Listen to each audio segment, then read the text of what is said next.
రాసినటువంటి హోషేయ అనవచ్చు, అబద్య అవ్వచ్చు, జకర్యా, జఫన్యా వీళ్ళందరూ కూడా చిన్న ప్రవక్తలుగా పిలువబడ్డారు పరిశుద్ధ గ్రంథంలో. దేవునికి స్తోత్రం. కనుక ఇక్కడ ఇర్మియా గురించి మనము ఇర్మియా ప్రవచించిన ప్రవచన వాక్యాన్ని చదువుతున్నాం. ఇక్కడ ఇర్మియా ద్వారా ఇశ్రాయేలీయుల గురించి దేవుడు అనేకమైన ప్రవచనాలు ప్రవచిస్తున్నాడు. అలాంటి పరిస్థితుల్లో మనం చూస్తున్నాము. ఈ యొక్క 8వ అధ్యాయము 22వ వచనంలో రాస్తున్న మాట ఇక్కడ, గిలాదులో గుగ్గిలములు ఏమీయు లేదా, అక్కడ ఏ వైద్యుడును లేడా, నా జనులకు స్వస్థత ఏమీయు ఏం చేస్తుందట, ఎందుకు కలగట్లేదు? సరే, అన్ని ప్రశ్నలే. గిలాదులో గుగ్గిలము లేదా అంటే, గిలాదు అనే పట్టణం చాలా పెద్ద పట్టణం. ఆ గిలాదు పట్టణం ప్రసిద్ధిగాంచిన పట్టణం. దేనికి ఎక్కువ ప్రసిద్ధిగాంచింది తెలుసా? వైద్యానికి ఎక్కువ ప్రసిద్ధిగాంచింది ఆ పట్టణం. స్తోత్రం చెప్పండి. అర్థమైందా? దేనికమ్మా? వైద్యానికి. కాకినాడలో కూడా కొన్ని సెంటర్లు ఉన్నాయి, కొన్ని ఏరియాస్ ఉంటాయి. ఆ ఏరియాస్లో ఎక్కువ హాస్పిటళ్ళు ఉంటాయి. రామారావుపేట అనగా, భానుగూడ అనగా, ఇలాంటి కొన్ని ప్రాంతాలు పిల్లల స్పెషలిస్ట్ పిల్లల హాస్పిటల్, గర్భిణీ స్త్రీల హాస్పిటల్, గర్భిణీ స్త్రీలు సెంటర్లు అవన్నీ ఉన్నాయి. అలాగే గిలాదు ప్రాంతము బాగా మారుమోగే ప్రాంతం. దేనికంటే వైద్య నిలయాలు ఎక్కువ అక్కడ గిలాదు పట్టణంలో. అంతేకాదు, మెడిసిన్, చాలా విలువైన మెడిసిన్ అక్కడ దొరుకుతుంది. మంచి స్పెషలిస్ట్ డాక్టర్లు అక్కడ ఉన్నారట. అయినా ఈరోజు గమనించండి, గిలాదులో గుగ్గిలం లేదా అన్నాడు. అంటే గుగ్గిలం అంటే ఔషధాలు. గుగ్గిలం అంటే అర్థం ఏంటమ్మా? ఔషధం, మెడిసిన్స్. ఇప్పుడు దాన్ని ఏమంటారంటే ఆయుర్వేదం అంటారు ఎక్కువగా అండి. హోమియోపతి, నేటి వైద్యాలు, ఆయుర్వేదాలు. గిలాదు పట్టణంలో సమృద్ధిగా ఉన్నాయి. అక్కడ హాస్పిటళ్ళు కూడా ఎలాగున్నాయంట? సమృద్ధిగా ఉన్నాయి. కానీ నా జనులైన వారికి అక్కడ ఏమీ లేదంటే స్వస్థత కలగబోతుంది. దేవునికి స్తోత్రం చెప్పండి. ఇప్పుడు కూడా మన దేశం వదిలేండి, ఇతర దేశాల్లో చూస్తే, అమెరికా దేశం చూస్తే, అమెరికా దేశంలో ఉన్నట్టు వైద్యము, టెక్నాలజీ, హాస్పిటల్స్, ఇంటర్నేషనల్ హాస్పిటల్స్ అవన్నీ కూడా గుండెకే తీసి పక్కనెట్టి గుండెకేతో బతికింతారు వాళ్ళు. అలాంటి స్పెషలిస్ట్ హాస్పిటల్స్ ఇక్కడి నుంచి కొన్ని లక్షల రూపాయలు ఖర్చు పెట్టుకుని అమెరికా వెళ్ళి బాగు చేయించుకొని వస్తారు పెద్ద పెద్ద వాళ్ళందరూ. అయినప్పటికీ ఇప్పుడు అమెరికా ఏమైపోయింది చెప్పండి? ఎంత టెక్నాలజీ ఉన్నా, ఎంత వైద్యం ఉన్నా, ఎంతమంది డాక్టర్లు ఉన్నా ప్రాణాలు రక్షించగలుగుతుందా? అర్థమవుతుందా మీకు? అమెరికాలో ఇప్పుడు ఎవరన్నా ప్రాణాలు రక్షించగలుగుతున్నారు చెప్పండి? రోజు కొన్ని వేల మంది చచ్చిపోతున్నారు, రోజు కొన్ని వందల మంది చనిపోతూ ఉన్నారు అమెరికా దేశంలో ఇప్పటికి కూడా. ఇతర దేశాల్లో పేరుగాంచినటువంటి దేశాలు, పేరుగాంచినటువంటి పరిస్థితుల్లో ఉన్నటువంటి దేశాలు, ప్రియులారా, ఎక్కడ చూసినా దేశాల్లో ఏమీ లేదంటే హాస్పిటల్స్ ఉన్నాయి, మెడిసిన్స్ ఉన్నాయి, అన్నీ ఉన్నాయి. కానీ ఏమీ లేదంటే మనుషులకి స్వస్థత లేదు. అందరూ ఒకసారి గట్టిగా స్తోత్రం చెప్పండి. ఈ వాక్యం మీకు అర్థమైందా? అందరికి అర్థమవుతుందా లేదా? ప్రస్తుతం కూడా ఎలాగుందో లోకం అంతా, వైద్యానికైనా తక్కువ లోటు ఉందా చెప్పండి? ఏ లోటు లేదు. మెడిసిన్కైనా లోటు ఉందా చెప్పండి? ఏ లోటు లేవు. కానీ మనుషులకి ఏమి లేదంటే స్వస్థత లేదు. అందరూ ఒకసారి గట్టిగా స్తోత్రం చెప్పండి. ఈరోజు ప్రియులారా గమనించండి, ఇక్కడ ప్రశ్నిస్తున్నాడు ఇర్మియా ప్రవక్త.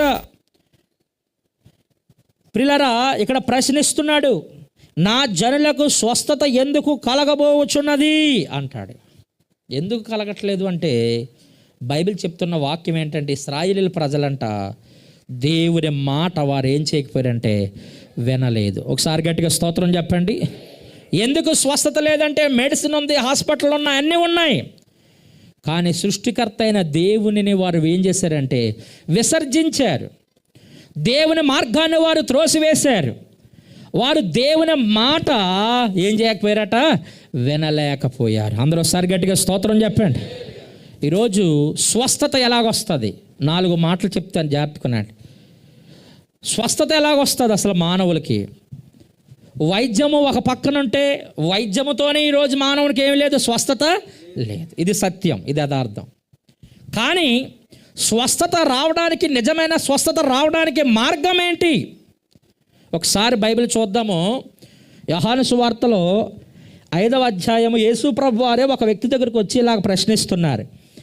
యోహాను సువార్త 5వ అధ్యాయము 6వ వచనం చదవండి. యేసు అందరూ ఒకసారి బైబిల్ తెరవండి. యోహాను సువార్త 5వ అధ్యాయము 6వ వచనం. యేసు వారు పడి ఉండుట చూచి వాడు అప్పటికి బహుకాలము నుండి ఆ స్థితిలో ఉన్నాడని ఎరిగి ఏమన్నాడు ప్రభువారు చెప్పండి? స్వస్థపడ గోరుచున్నావా అని ఆయన అడిగాను. ఒకసారి అందరు గట్టిగా స్తోత్రం చెప్పండి. ఏమన్నాడంట ఈ వ్యక్తి దగ్గరికి వెళ్ళి ప్రభువారు? స్వస్థపడ గోరుచున్నావా. ఇక్కడ ఉన్న మిమ్మల్ని అందరిని అడుగుతున్నాను, ఎంతమందికి యేసు ప్రభువారు ఇచ్చే స్వస్థత కావాలి? కావాలా వద్దా? ఒకసారి గట్టిగా స్తోత్రం చెప్పండి. అండ్ ఏదేంటంటే మాకు ఏమీ లేదని అనుకుంటారు చాలామంది. బైబిల్ చెప్తుంది అరికాలు మొదలుకొని నడినెత్తు వరకంట కొంచెమైనను మానవుడికి ఏమి లేదంటే స్వస్థత లేదు. ఇలాంటి పరిస్థితుల్లో ఉన్న మానవుడికి ప్రభు ప్రశ్నిస్తున్నాడు, ప్రభు మాట్లాడుతున్నాడు. ఇక్కడ ఈ వ్యక్తి దగ్గరకు వచ్చి ప్రభు అంటున్నాడు, స్వస్థపడగోరుచున్నావా అని అడిగాడట. అప్పటికే అతని పరిస్థితి ఎలాంటి పరిస్థితి తెలుసా? 38 సంవత్సరాల నుండి ఆ రోగముతో అతడు ఏం చేశాడట? పడి ఉన్నాడు. దేవునికి స్తోత్రం చెప్పండి. ఎన్ని సంవత్సరాలు చెప్పండి అమ్మా, గట్టిగా చెప్పండి. ఎన్ని సంవత్సరాలు? 38 సంవత్సరాలు. అంటే తక్కువ ఎక్కువ? చెప్పండి, ఎన్ని సంవత్సరాలు? 38 సంవత్సరాలు అంటే తక్కువ ఎక్కువ? బైబిల్ చెప్తుంది ఆయనే సీనియర్ మోస్ట్ బలహీనుడు లేక వ్యాధిగ్రస్తుడట. 38 సంవత్సరాలు. బైబిల్లో ప్రియులారా, దీర్ఘకాలిక వ్యాధులతో ఉన్నవారు కూడా దేవుడి ద్వారా ఏం చేయబడ్డారు చెప్పండి? స్వస్థపరచబడ్డారు. ఇప్పుడు ఎక్కువగా సమస్య ఎందుకు చెప్పమంటారా? దీర్ఘకాలిక వ్యాధులే. ఈ దీర్ఘకాలిక సమస్యలు, దీర్ఘకాలిక రోగాలు మానవుని వెంబడిస్తూ ఉన్నాయి ఎక్కువగా. ఆనాడు అతడు పక్షవాతం అనే వ్యాధి చేత 38 సంవత్సరాలు పడిపోయి ఉన్నాడు. నరాలని చచ్చిపడిపోయి ఉన్నాయి. ఏమాత్రం లేవలేని పరిస్థితుల్లో అతడు ఉన్నాడు. కోనేటి దగ్గరికి వచ్చాడంట. బెతెస్దా కోనేటి దగ్గరికి వస్తే అక్కడ రోగులు స్వస్థపరచబడుతున్నారట. ఆ కోనేటిలో ఎవడు ముందు దిగినో ఆడు ఎట్టి వ్యాధిగ్రస్తుడైనను ఏమవుతున్నాడు? బాగుపడుతున్నాడు. అందరూ ఒకసారి స్తోత్రం చెప్పండి. స్వస్థత పొందుకోవాలని వచ్చాడు, కానీ అతడు ప్రయత్నం చేసే లోపల మరొకరు స్వస్థత పొందేసుకుంటున్నారు. ఇలాగా ఎన్ని సంవత్సరాలు అయింది తెలుసా? 38 సంవత్సరాలు అయిందంట. ఎంత భయంకరమో చూడండి. కానీ ఒక విషయం చెప్పమంటారా? అతనిలో ఒక నిరీక్షణ మాత్రం ఉంది, నన్ను ఎప్పటికైనా దేవుడు బాగు చేస్తాడని. చప్పట్లు కొట్టి ఒకసారి గట్టిగా స్తోత్రం చెప్దాం. హల్లెలూయా. ఎన్ని సంవత్సరాలు కనిపెట్టాడు? 38 సంవత్సరాలు కనిపెట్టాడు. గమనించండి, దేవుని దగ్గర పనులు వెంటనే అయిపోవు. ఒక్కొక్కసారి దేవుడు వెంటనే స్వస్థపరిచాడు, ఒక్కొక్కసారి దేవుడు వెంటనే మన అవసరం తీర్చడు, ఒక్కొక్కసారి దేవుడు మనల్ని ఏం చేస్తాడంటే పరిశోధన చేస్తాడు. కొన్నిసార్లు కనిపెట్టవలసిన పరిస్థితులు ఏర్పడుతూ ఉంటాయి. అయినప్పటికీ మనము కనిపెట్టాలి. దేవుని దగ్గర పొందుకోవాలంటే కంపల్సరీ మనం ఏం చేయాలి చెప్పండి? కనిపెట్టాలి. అందరూ ఒకసారి గట్టిగా స్తోత్రం చెప్పండి. కనుక దీర్ఘకాలిక వ్యాధుల్లో బైబిల్లో స్వస్థపరచబడిన వారు అనేక మంది ఉన్నారు. అందులో చూడండి, ఒక 2 చూపిస్తాను. యోహాను సువార్త 9వ అధ్యాయం 1వ వచనం. 9:1. ఆయన మార్గమున పోవుచుండగా పుట్టి గుడ్డివాడైన ఒక మనుషుడు కనబడెను. చాలండి. ఇతను ఎప్పటి నుంచి అంట? పుట్టినది మొదలుకొని గుడ్డివాడుగా ఉన్నాడు. యేసు ప్రభువారు ఆ వ్యక్తిని ఏం చేశాడు చెప్పండి? స్వస్థపరిచాడు. ఒకసారి అందరు కలిసి గట్టిగా స్తోత్రం చెప్పండి. ఇది కూడా దీర్ఘకాలిక, పుట్టినది మొదలుకొని అతనికి ఉన్న పరిస్థితి బలహీనత. చూడండి, ఇంకా అపోస్తుల కార్యములు 3వ అధ్యాయం 2వ వచనం. అపోస్తుల కార్యములు 3వ అధ్యాయం 2వ వచనం. త్వరగా. పుట్టినది మొదలుకొని గుంటివాడైన ఒక మనుషుడు మోసుకొని పోబడుచుండెను. దేవునికి స్తోత్రం చెప్పండి. ఇతను ఎప్పటి నుంచి అంట? పుట్టినది మొదలుకొని కుంటివాడు. ప్రియులారా, అలాంటి పరిస్థితుల్లో ఉన్న వ్యక్తిని కూడా ఆ యొక్క శిలో యొక్క యెరూషలేము యొక్క దేవాలయం దగ్గర అక్కడ పేతురు గారు, ప్రియులారా యోహానులు అక్కడ దేవుని ద్వారా అక్కడ కార్యము జరిగించారు. ఒకసారి గట్టిగా స్తోత్రం చెప్పండి. కనుక ఇదన్నీ ఎలాంటి వ్యాధులు అంటే దీర్ఘకాలికమైన పరిస్థితులు. అలాంటి పరిస్థితిలో ఉన్నవారిని కూడా యేసు ప్రభువారు ఏం చేశారు చెప్పండి? బాగు చేశాడు. ఆయన నోటి మాట చేత స్వస్థత కలిగింది. చప్పట్లు కొట్టి ఒకసారి గట్టిగా స్తోత్రం చెప్దాం. హల్లెలూయా. కనుక ఈరోజు నేను చెప్పబోయే అంశం ఏంటంటే, స్వస్థత ఎలాగొస్తుంది, మానవునికి దేవుని ద్వారా ఎలాగ స్వస్థత వస్తుంది అంటే, మొట్టమొదటిగా మనం చూసాము ఈ యోహాను సువార్త 5వ అధ్యాయంలో 8వ వచనం చదవండి ఒకసారి. 8వ వచనం, యేసు నీవు లేచి నీ పరుపెత్తుకొని నడువమని వానితో చెప్పగా వెంటనే వాడు స్వస్థత నొంది తన పరుపెత్తుకుని నడిచెను. దేవునికి స్తోత్రం. గమనించండి, ఎలాగ ఇతనికి స్వస్థత కలిగింది అంటే, యేసు ప్రభువారు మాట చెప్పారట. చెప్పండి, ఏం చెప్పారమ్మా? మాట. ఏ మాట చెప్పాడు ఆయన? నువ్వు లేచి నీ పరుపెత్తుకుని నడువము. దేవునికి స్తోత్రం చెప్పండి. అంటే యేసయ్య మాట విన్నాడు అతను. అర్థమైందా? ఎవరి మాట అన్నాడు? యేసయ్య మాట విన్నాడు. విన్న వెంటనే చేశాడు, చెప్పింది చేశాడు. వాస్తవానికి ఇదేంటి ప్రభువా, 38 సంవత్సరాల నుంచి ఇదే పరుపు నన్ను మోస్తుంది, ఈ పరుపు నేను ఎప్పుడు లేపలేను, ఆ పరుపే నన్ను మోసింది, నేను అంతటా నేను లేచుంటే ఎంత బాగుండును అనుకుంటున్నాను, కానీ నన్ను ఎవరో కూడా సహాయము చేయట్లేదు, పోనీ అలాగా నువ్వు చెయ్యొచ్చి నన్ను లేపి ఈ మాట అంటలేదు అని అతడు ఏమాత్రం కూడా సందేహ పడలేదు. యేసు చెప్పినట్లుగానే. గమనిస్తున్నారా? ఆయన చెయ్యి పట్టుకున్నాడా? చెయ్యి పట్టుకోలేదు. అర్థమైందా మీకు? అక్కడ అతడు చెయ్య పట్టుకోలేదు. చెయ్యి పట్టుకోకపోయినా మాట విన్నాడు. యేసు మాట అతని చెవిలో పడగానే అతనిలోనికి ఏమొచ్చిందంటే శక్తి వచ్చింది. చప్పట్లు కొట్టి గట్టిగా స్తోత్రం చెప్దాం. హల్లెలూయా. యేసు మాట వినగానే అతనిలోకి ఏమొచ్చిందమ్మా? శక్తి. ఆ మాట ఆలకించి వెంటనే అతడు అక్కడ అంటాడు, వెంటనే వాడు ఏం చేశాడట? స్వస్థత పొందుకున్నాడు. దేవునికి స్తోత్రం. పరుపెత్తుకుని నడిచాడు. ఈరోజు స్వస్థత ఎలాగొస్తుందంటే, మొదటి మాట, యేసు మాట వినుట వలన మానవులకి ఏమొస్తుంది చెప్పండి? స్వస్థత కలుగుతుంది. దేవునికి స్తోత్రం చెప్పండి. ఔషధం అంటే ఏంటనుకున్నారు? ఔషధమే దేవుని వాక్కు. దేవుని మాటే మానవులకి ఏమయ్యిందో చెప్పండి? ఔషధము. గట్టిగా స్తోత్రం చెప్పండి. 2 చేతులు పైకెత్తి గట్టిగా స్తోత్రం చెప్పండి. నీ మాటలో స్వస్థతున్నది, అది ఏ నా రోగము తొలగించుచున్నది. నీ మాటలో చప్పట్లు కొడదాం. గ్లోరీ. ఎంచుచున్నది, మాటతోనే స్వస్థపరచినావా, సర్వమును ఎరిగినవో దేవా. మాటతోనే స్వస్థపరచినావా, సర్వమును ఎరిగినవో దేవా.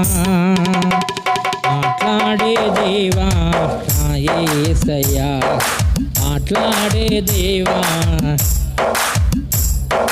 మాట తప్పవు నీవు మారని వాడవయా, మాట తప్పవు నీవు వయా. మాట్లాడే దేవా నా యేసయ్యా. పాడదాం అందరం. నీ మాటలో స్వస్థతున్నది, అది ఏ నా రోగము తొలగించుచున్నది. పాడదాం అందరము. గ్లోరీ. స్తోత్రం. తొలగించుచున్నది, మాటతోనే స్వస్థపరచినావా, హృదయమును ఎరిగినవో దేవా. మాటతోనే స్వస్థపరచినావా, హృదయమును ఎరిగినవో దేవా. మాట్లాడే దేవా నా యేసయ్యా, మాట్లాడే దేవా. మాట తప్పవు నీవు మారని వాడవయా, మాట తప్పవు నీవు. మాట్లాడే దేవా నా యేసయ్యా, మాట్లాడే దేవా. దేవునికి స్తోత్రం. దేవుని మాటలో ఏముంది చెప్పండి? స్వస్థత. మరొక సంఘటన బైబిల్లో మనం చూస్తే మత్తయి సువార్త 8వ అధ్యాయము 8వ వచనం ఒకసారి చదవండి. మత్తయి సువార్త 8వ అధ్యాయము 8వ వచనం. ఆ శతాధిపతి, ప్రభువా నీవు నా ఇంటిలోనికి వచ్చుటకు నేను పాత్రుడను కాను, నీవు మాట మాత్రము సెలవిము, అప్పుడు నా దాసుడు స్వస్థపరచబడతాడు. దేవునికి స్తోత్రం చెప్పండి. మనందరికి తెలిసి శతాధిపతికి ఉన్నటువంటి ఒక దాసుడు బలహీనుడై రోగియే సావసిద్ధంగా ఉండెను అని రాయబడ్డది. అంటే మరణకరమైన రోగం అతనికి వచ్చింది, మరణకరమైన వ్యాధి చేత బంధించబడ్డాడు ఆ దాసుడు, ఆ యొక్క శతాధిపతి దాసుడు. అయితే ఈ వ్యాధికి విడుదల కేవలం యేసు ప్రభు ద్వారానే వస్తుంది అని గుర్తెరిగి ఆ శతాధిపతి అంటే కొంతమంది మనుషుల్ని ఎక్కడ పంపించాడంటే యేసు ప్రభు దగ్గరికి పంపించాడు. పంపించి అంటాడు, ప్రభువా నా యొక్క యజమానుడు, మా యజమానుడు లేక శతాధిపతికి ఎంతో అధికారం ఉంది, ఎన్నో ధర్మకార్యాలు చేశాడు, అతడు 10 మందిని పొమ్మంటే పోతారు, రమ్మంటే వస్తారు, అలాంటి గొప్ప అధికారం అతనికి ఉన్నప్పటికీ మీ దగ్గరికి వెళ్ళి మిమ్మల్ని శ్రమ పెట్టకుండా మీరు ఒక్క మాట సెలవిస్తే చాలు, నా దాసుడు ఏమవుతాడు, బాగుపడతాడని చెప్పమన్నాడని చెప్పారు. గట్టిగా స్తోత్రం చెప్పండి. శతాధిపతికి ఉన్నటువంటి విశ్వాసం ఎంత గొప్పదో చూడండి. దేవుని మాటలో ఉన్న శక్తి అతనికి తెలుసు, అందుకని అతను అంటున్నాడు, మాట సెలవిస్తే చాలు. గట్టిగా స్తోత్రం చెప్పండి. ఏ సెలవిస్తే చాలట? మాట సెలవిస్తే చాలు, అద్భుతం జరుగుతుంది. గట్టిగా స్తోత్రం చెప్పండి. మాట సెలవిస్తే చాలు, అక్కడ రోగి బాగుపడతాడు. అంటే యేసయ్య మాటలో ఎంత శక్తి ఉందో చూడండి ఒకసారి. మాట సెలవిమ్ము, మీరు మా ఇంట్లోకి రావడానికి మేము యోగ్యులము కామంటున్నాడట. శతాధిపతి ఎంత తగ్గించుకున్నాడు చూడండి. శతాధిపతి ఎంత వినయ విధేయతో మాట్లాడుతున్నాడు చూడండి.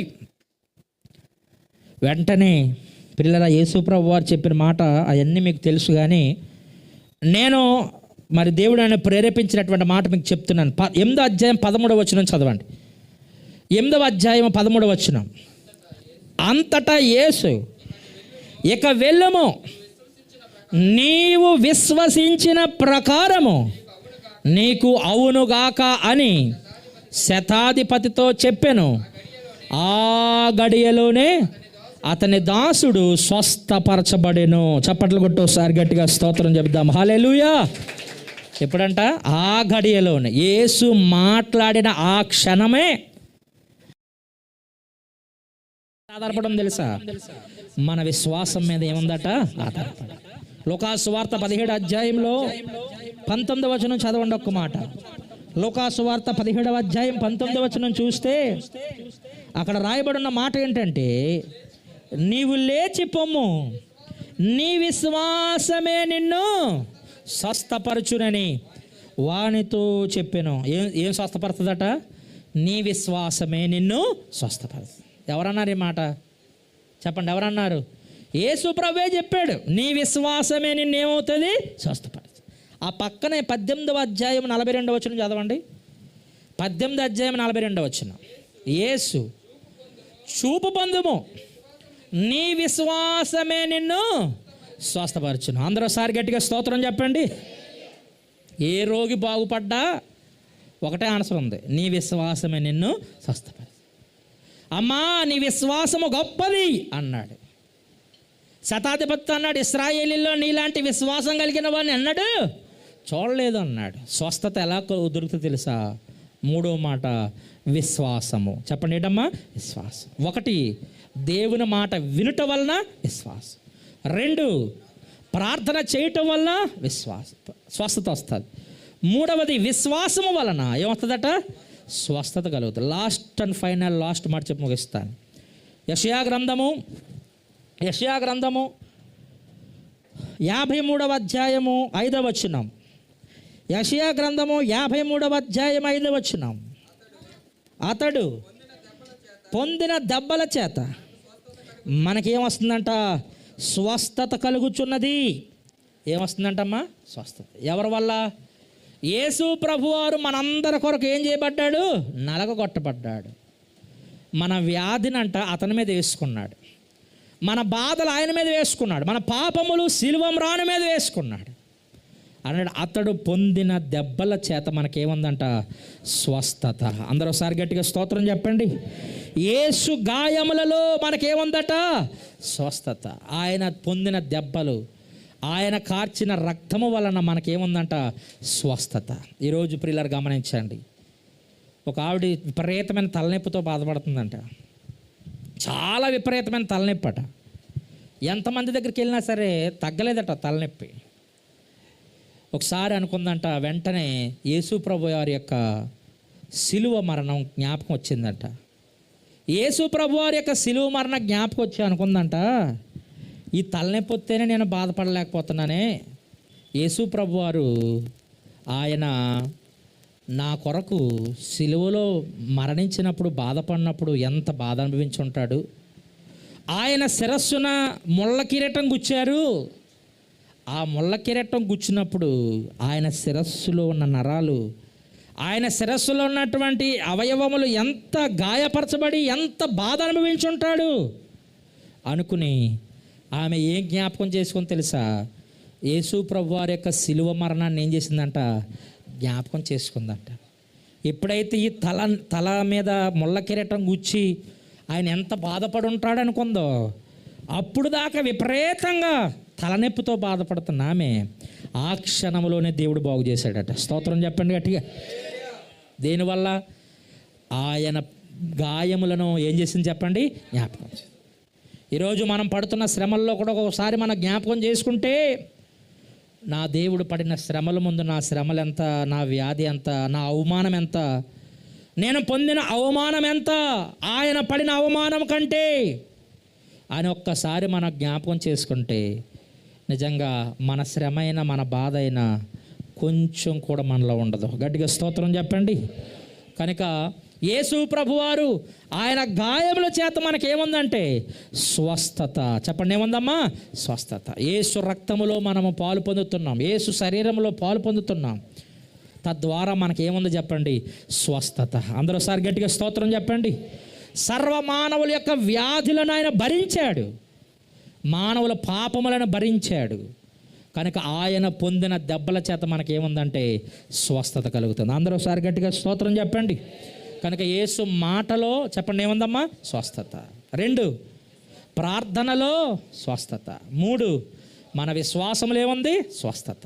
4, ఆయన గాయములను దెబ్బలను జ్ఞాపకం చేసుకున్న ద్వారా మనకేముందంటే స్వస్థత కలుగుతుంది. గట్టిగా స్తోత్రం చెప్పండి. గిలాదులో గుగ్గిలం లేదా? వైద్యుడు అక్కడ లేడా? అయినా నా జనులకు ఏమి లేదు? స్వస్థత లేదు. అలాంటి స్వస్థత లేకుండా బాధపడుతున్న ప్రజలందరితో దేవుడు మాట్లాడుతున్నాడు. నా మాట ఆలకించండి, నా మాట వినండి, మీకేం కలుగుతుందంటే స్వస్థత కలుగుతుంది. దేవునికి స్తోత్రం చెప్దాం. కనుక ఈరోజు ఏ వ్యాధితో ఇక్కడ ఉన్నారో, ఒకవేళ ఏ సమస్యతో ఇక్కడ ఉన్నారో, ఒకవేళ ఏ బలహీనతతో ఇక్కడ ఉన్నప్పటికీ యేసు రక్తములో మనకి స్వస్థత ఉంది, యేసు మాటలో మనకి స్వస్థత ఉంది, ఆయన సన్నిధిలో సంపూర్ణమైన ఏముంది చెప్పండి? స్వస్థత ఉంది. ప్రభువా, నన్ను బాగు చేయండి, నన్ను స్వస్థపరచండి. కోనేటి దగ్గరకు వచ్చాను, ఆ కోనేటిలో ఎవడ పడునో ఆడు ఎట్టి వ్యాధిగ్రస్తుడైనా బాగుపడతాడని వాక్యం చెప్తుంది. ఈ కోనేరైన దేవుని దేవాలయంలో మేము ఉన్నాం, మమ్మల్ని బాగు చేయండి ప్రభువా అని ఎవరికి వాళ్ళే తీర్మానం చేసుకుందాం. ప్రతి ఒక్కరు నిలువు మోకల మీద ఉండి 2 హస్తాలు పైకెత్తి ఒక్క 5 నిమిషాలు ప్రార్థన చేయండి. మీరు స్వస్థత పొందినట్లుగా, మీకున్న ప్రతి బలహీనతల నుండి విడుదల పొందుకున్నట్లుగా. ఒకవేళ మీ స్నేహితులు ఎవరైనా బలహీనలుగా ఉండి మీకు తెలిసిన వాళ్ళ కొరకు ప్రార్థన చేయండి. ఒక్క నిమిషం ఎవరికి వారే. నేను చెప్పట్లేదు, మీ బలహీనతలు నాకు తెలియవు, కానీ దేవునికి తెలుసు, మీకు తెలుసు. మీరు దేవునితో చెప్పండి ఈ సమయంలో, ప్రభువా, నేను ఈ బలహీనతతో ఉన్నానయ్యా, నన్ను బాగు చేయండి. నీ సన్నిధికి వచ్చానయ్యా, మనుషుల వల్ల అసాధ్యము. గుగ్గిలం ఉంది నాయన, వైద్యులు ఉన్నారు, అన్నీ ఉన్నాయి, స్పెషల్ హాస్పిటల్స్ ఉన్నాయి, ఎంతో వైద్యం ఉంది. అయినా స్వస్థత కావాలంటే నీలోనే మాకు స్వస్థత ఉందయ్యా. నీవు నన్ను బాగు చేస్తే చాలయ్యా. నీ మాటలోనే నాకు స్వస్థత దొరుకుతుందయ్యా.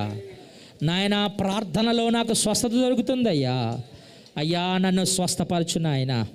దీర్ఘకాలిక వ్యాధులు బాధలతో ఎంతమంది ఉన్నారో, ఒకవేళ మోకాలు సలుపులు అవ్వచ్చు, నడుము నొప్పులు అవ్వచ్చు, బీపీ, షుగర్లు అవ్వచ్చు, లేకపోతే దీర్ఘకాలిక సమస్యలు ఏదైనా ఉండొచ్చు. మానవుడికి ప్రతి ఒక్కడికి బలహీనతలే, ప్రతి మానవునికి స్వస్థత లేదు. ఏ గ్యాస్ట్రిక్ ట్రబుల్ అవ్వచ్చు, ఒకవేళ ఏ విధమైన తలపోటు అవ్వచ్చు, ఒకవేళ ఏ విధమైన బలహీనత నీ జీవితంలో ఉండొచ్చు, ఒకవేళ ఏ శరీరంలో బలహీనత ఉన్న ఈ క్షణమంతా ప్రభు నీతో మాట్లాడుతున్నాడు. విశ్వాసంతో ప్రార్థన చేయి, దేవుడు స్వస్థపరుస్తాడని ప్రార్థన చేయి. దేవుని మాట మీద నీ మనసు పెట్టుకో. ఇప్పుడే దేవుడు బాగు చేస్తాడు, ఇప్పుడే దేవుడు స్వస్థపరుస్తాడు. హల్లెలూయా. స్వస్థపరిచే శక్తి గల దేవుడు మన మధ్య ఉన్నాడు. ఒక్క 5 నిమిషాలు ప్రార్థన చేయండి, ఒక్క 5 నిమిషాలు. అమ్మ, చాలామంది మౌనంగా ఉన్నారు. ఇది మిక్కిలి అనుకూలమైన సమయం. దేవుడు నీతో మాట్లాడాడు, వాక్కును పంపాడు నీ దగ్గరికి, వాక్కును పంపాడు నీ దగ్గరికి. దేవుడు నిన్ను బాగు చేయడానికే వాక్కును పంపాడు దేవుడు నీ దగ్గరికి. ఈరోజు ప్రభు నిన్ను బాగు చేయడానికి ఇష్టపడతా ఉన్నాడు. ప్రియ మిత్రమా, ప్రియ స్నేహితులారా, ఆధారపడడం తెలుసా? మన విశ్వాసం మీద ఏముందట? ఆధారపడ. లూకాసు వార్త 17వ అధ్యాయంలో 19వ వచనం చదవండి ఒక్క మాట. లూకాసు వార్త 17వ అధ్యాయం 19వ వచనం చూస్తే అక్కడ రాయబడిన మాట ఏంటంటే, నీవు లేచి పొమ్ము, నీ విశ్వాసమే నిన్ను స్వస్థపరచునని వానితో చెప్పాను. ఏం స్వస్థపడుతుందట? నీ విశ్వాసమే నిన్ను స్వస్థపరుస్తుంది. ఎవరన్నారు ఈ మాట? చెప్పండి, ఎవరన్నారు? యేసు ప్రభువే చెప్పాడు, నీ విశ్వాసమే నిన్నేమవుతుంది? స్వస్థపరుస్తుంది. ఆ పక్కనే 18వ అధ్యాయం 42వ వచనం చదవండి.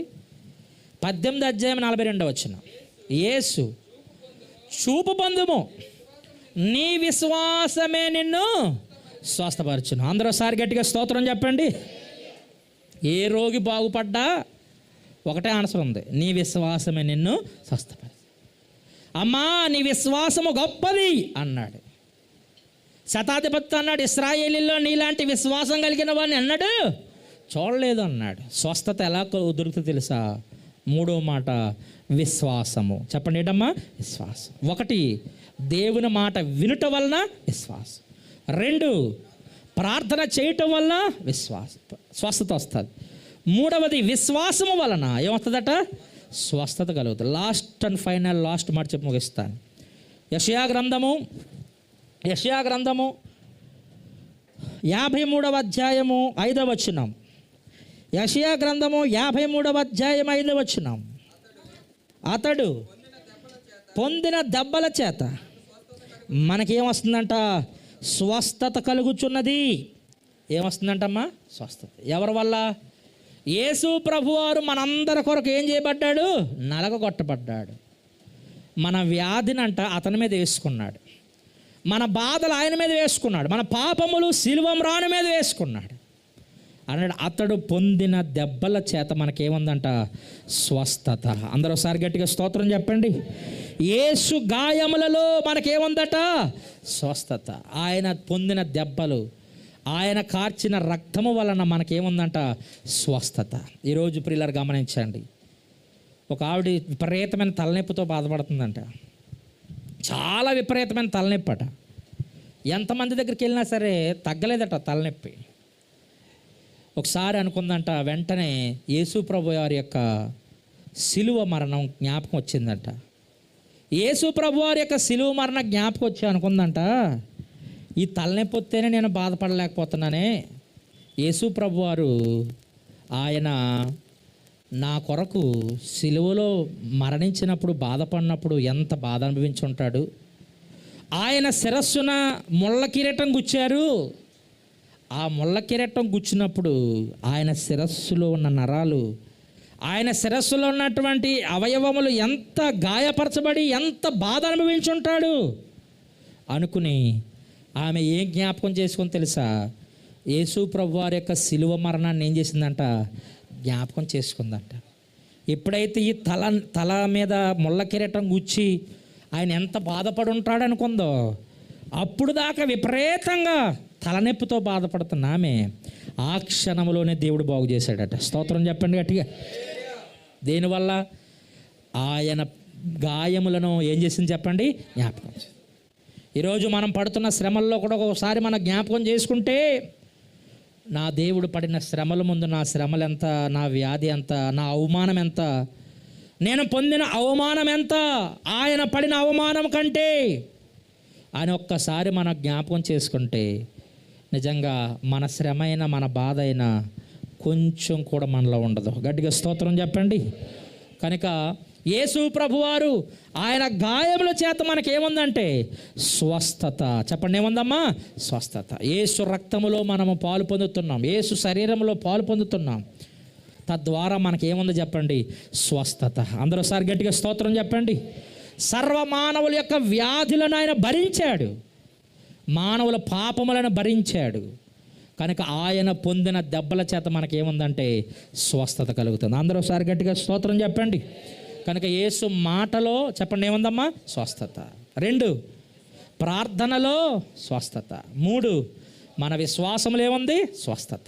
4, ఆయన గాయములను దెబ్బలను జ్ఞాపకం చేసుకున్న ద్వారా మనకేముందంటే స్వస్థత కలుగుతుంది. గట్టిగా స్తోత్రం చెప్పండి. గిలాదులో గుగ్గిలం లేదా? వైద్యుడు అక్కడ లేడా? అయినా నా జనులకు ఏమి లేదు, స్వస్థత లేదు. అలాంటి స్వస్థత లేకుండా బాధపడుతున్న ప్రజలందరితో దేవుడు మాట్లాడుతున్నాడు. నా మాట ఆలకించండి, నా మాట వినండి, మీకేం కలుగుతుందంటే స్వస్థత కలుగుతుంది. దేవునికి స్తోత్రం చెప్దాం. కనుక ఈరోజు ఏ వ్యాధితో ఇక్కడ ఉన్నారో, ఒకవేళ ఏ సమస్యతో ఇక్కడ ఉన్నారో, ఒకవేళ ఏ బలహీనతతో ఇక్కడ ఉన్నప్పటికీ యేసు రక్తంలో మనకి స్వస్థత ఉంది, యేసు మాటలో మనకి స్వస్థత ఉంది, ఆయన సన్నిధిలో సంపూర్ణమైన ఏముంది చెప్పండి? స్వస్థత ఉంది. ప్రభువా నన్ను బాగు చేయండి, నన్ను స్వస్థపరచండి. కోనేటి దగ్గరకు వచ్చాను, ఆ కోనేటిలో ఎవడ పడునో ఆడు ఎట్టి వ్యాధిగ్రస్తుడైనా బాగుపడతాడని వాక్యం చెప్తుంది. ఈ కోనేరైన దేవుని దేవాలయంలో మేము ఉన్నాం, మమ్మల్ని బాగు చేయండి ప్రభు అని ఎవరికి వాళ్ళే తీర్మానం చేసుకుందాం. ప్రతి ఒక్కరు నిలువు మోకల మీద ఉండి 2 హస్తాలు పైకెత్తి ఒక్క 5 నిమిషాలు ప్రార్థన చేయండి. మీరు స్వస్థత పొందినట్లుగా, మీకున్న ప్రతి బలహీనతల నుండి విడుదల పొందుకున్నట్లుగా. ఒకవేళ మీ స్నేహితులు ఎవరైనా బలహీనలుగా ఉండి మీకు తెలిసిన వాళ్ళ కొరకు ప్రార్థన చేయండి. ఒక్క నిమిషం ఎవరికి వారే. నేను చెప్పట్లేదు మీ బలహీనతలు నాకు తెలియవు, కానీ దేవునికి తెలుసు, మీకు తెలుసు. మీరు దేవునితో చెప్పండి ఈ సమయంలో, ప్రభువా నేను ఈ బలహీనతతో ఉన్నానయ్యా, నన్ను బాగు చేయండి. నీ సన్నిధికి వచ్చానయ్యా, మనుషుల వల్ల అసాధ్యము, గుగ్గిలం ఉంది నాయన, వైద్యులు ఉన్నారు, అన్నీ ఉన్నాయి, స్పెషల్ హాస్పిటల్స్ ఉన్నాయి, ఎంతో వైద్యం ఉంది, అయినా స్వస్థత కావాలంటే నీలోనే మాకు స్వస్థత ఉందయ్యా. నీవు నన్ను బాగు చేస్తే చాలయ్యా, నీ మాటలోనే నాకు స్వస్థత దొరుకుతుందయ్యా నాయన, ప్రార్థనలో నాకు స్వస్థత దొరుకుతుందయ్యా. అయ్యా నన్ను స్వస్థపరచు నాయన. దీర్ఘకాలిక వ్యాధులు బాధలతో ఎంతమంది ఉన్నారో, ఒకవేళ మోకాలు సలుపులు అవ్వచ్చు, నడుము నొప్పులు అవ్వచ్చు, బీపీ షుగర్లు అవ్వచ్చు, లేకపోతే దీర్ఘకాలిక సమస్యలు ఏదైనా ఉండొచ్చు. మానవుడికి ప్రతి ఒక్కడికి బలహీనతలే, ప్రతి మానవునికి స్వస్థత లేదు. ఏ గ్యాస్ట్రిక్ ట్రబుల్ అవ్వచ్చు, ఒకవేళ ఏ విధమైన తలపోటు అవ్వచ్చు, ఒకవేళ ఏ విధమైన బలహీనత నీ జీవితంలో ఉండొచ్చు, ఒకవేళ ఏ శరీరంలో బలహీనత ఉన్న ఈ క్షణం ప్రభు నీతో మాట్లాడుతున్నాడు. విశ్వాసంతో ప్రార్థన చేయి, దేవుడు స్వస్థపరుస్తాడని ప్రార్థన చేయి. దేవుని మాట మీద నీ మనసు పెట్టుకో. ఇప్పుడే దేవుడు బాగు చేస్తాడు, ఇప్పుడే దేవుడు స్వస్థపరుస్తాడు. హల్లెలూయా. స్వస్థపరిచే శక్తి గల దేవుడు మన మధ్య ఉన్నాడు. ఒక్క 5 నిమిషాలు ప్రార్థన చేయండి, ఒక్క 5 నిమిషాలు. అమ్మా చాలామంది మౌనంగా ఉన్నారు. ఇది మిక్కిలి అనుకూలమైన సమయం. దేవుడు నీతో మాట్లాడాడు, వాక్కును పంపాడు నీ దగ్గరికి, వాక్కును పంపాడు నీ దగ్గరికి. దేవుడు నిన్ను బాగు చేయడానికే వాక్కును పంపాడు దేవుడు నీ దగ్గరికి. ఈరోజు ప్రభు నిన్ను బాగు చేయడానికి ఇష్టపడతా ఉన్నాడు. ప్రియ మిత్రమా, ప్రియ స్నేహితులారా, నా యేసయ్యా నీ ఒక్క మాట చాలునయ్యా, నా యేసయ్యా నీ మాటకెంతో శక్తి ఉందయ్యా.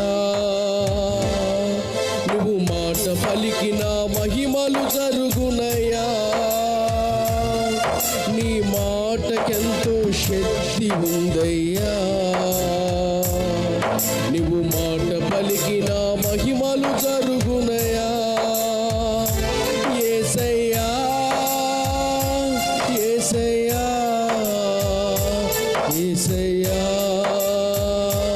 యేసయ్యా యేసయ్యా యేసయ్యా